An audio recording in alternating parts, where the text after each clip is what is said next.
राहुल गांधी ने आज कांग्रेस के हेडक्वार्टर में एक प्रेस कॉन्फ्रेंस कराई।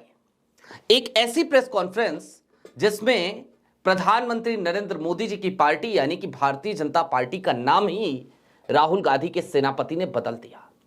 और फिर क्या था, प्रेस कॉन्फ्रेंस चल ही रही थी कि प्रेस कॉन्फ्रेंस के बीचों बीच उल्टे पैर यू टर्न लेते हुए मोदी जी दिखाई दिए, उल्टे पैर भागते हुए नजर आए।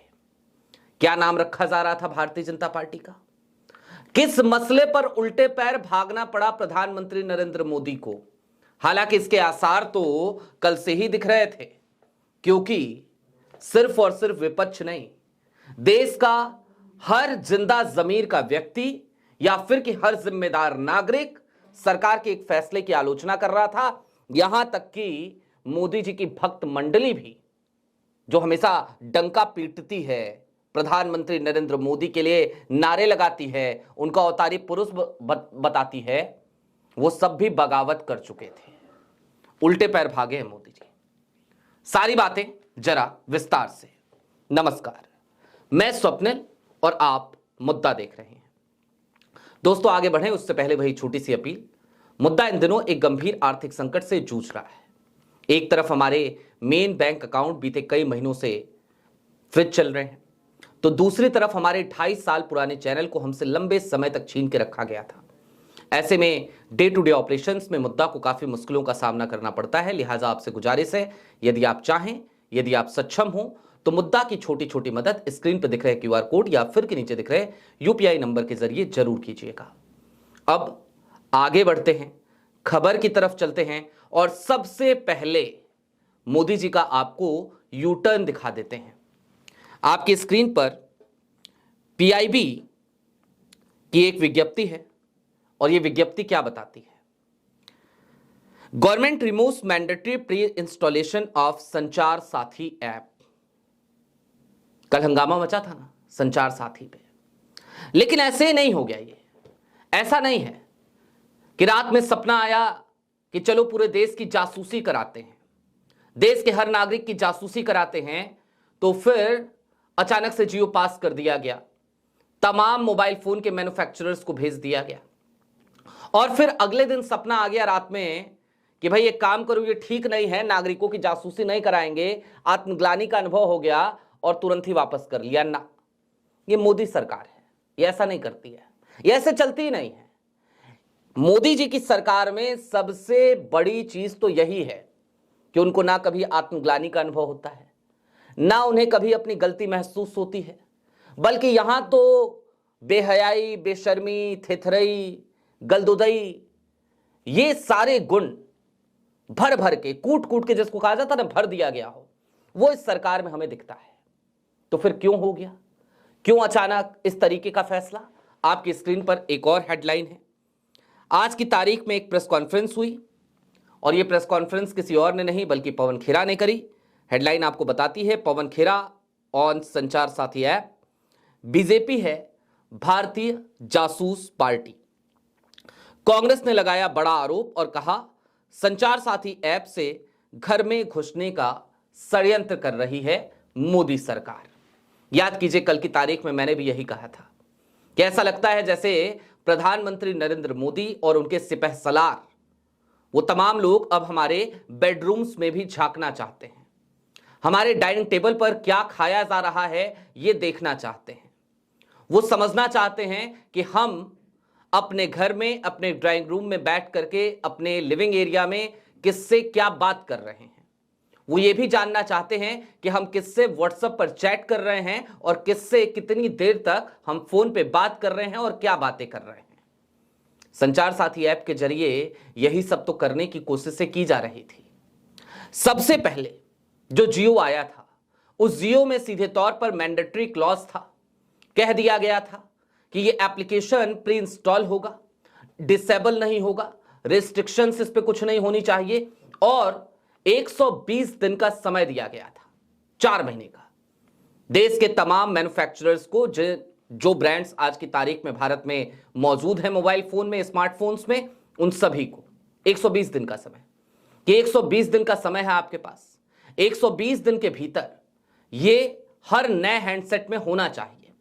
यहां तक कहा गया था उसमें, जो उसका क्लॉज 7 था, उसमें यहां तक कह दिया गया था क्लॉज 7B में कि माफ कीजिएगा, क्लॉज 7C में, कि जो फोन अभी सेलिंग चैनल्स में है, यानी कि मैन्युफैक्चरिंग यूनिट से निकल चुके हैं, उनमें भी सॉफ्टवेयर अपडेट करते हुए इस एप्लीकेशन को पहुंचा दिया जाए।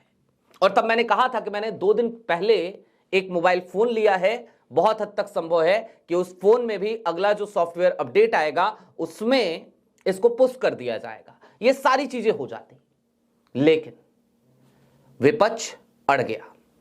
आज की तारीख में सदन के भीतर भी इस पर बात की गई।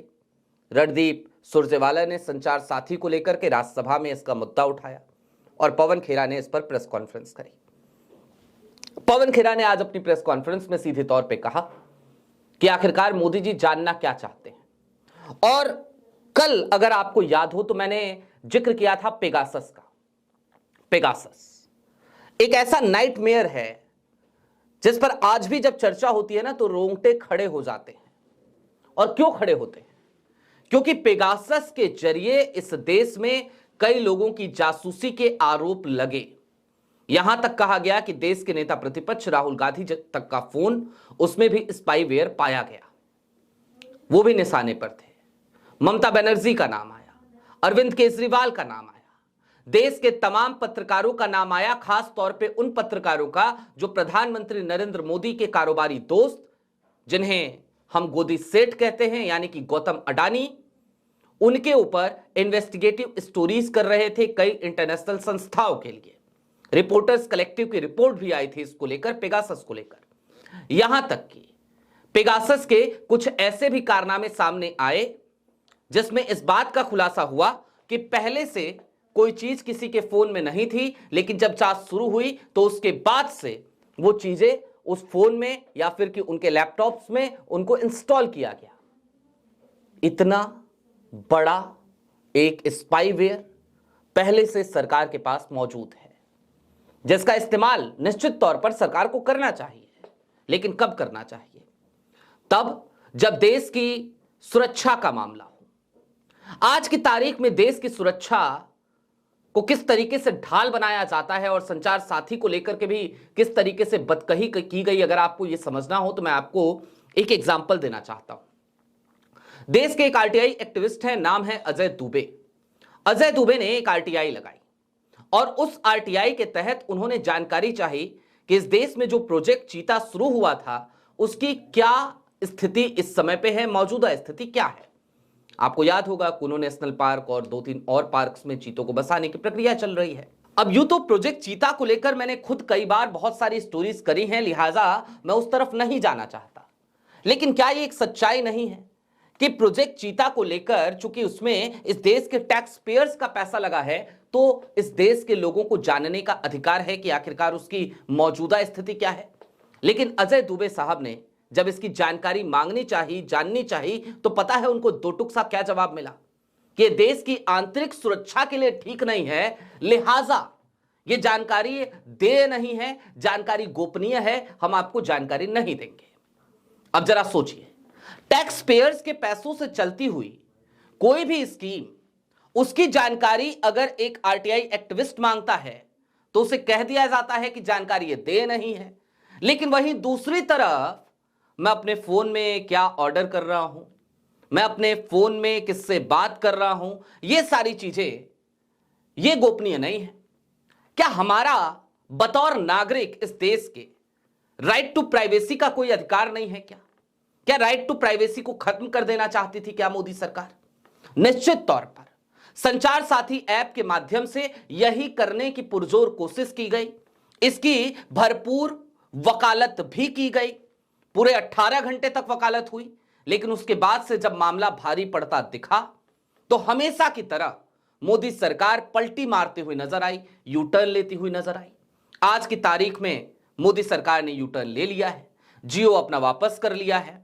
हालांकि एप्पल ने अपनी रीढ़ की हड्डी को सीधा रखते हुए मोदी सरकार को दो टुक कह दिया था कि हम संचार साथी ऐप को प्री इंस्टॉल नहीं करेंगे, और उसके बाद से कयास लगाए जा रहे थे कि क्या सैमसंग भी ऐसा कहेगा।